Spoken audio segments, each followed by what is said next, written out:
«Рымус» Центра культур прибалтийских народов, Объединения национальных культур, муниципального бюджетного учреждения культуры, Тарский культурно-досуговый центр «Север». Руководитель Вильма Гаврилова.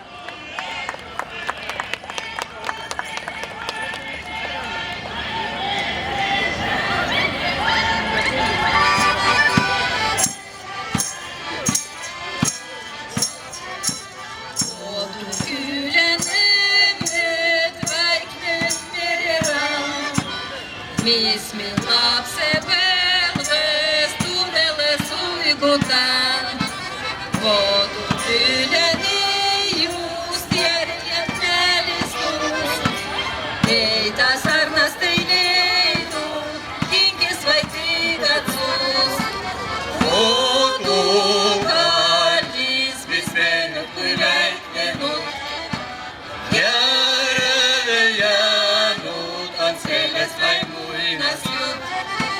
kahju elust, mis seitsevet näksida.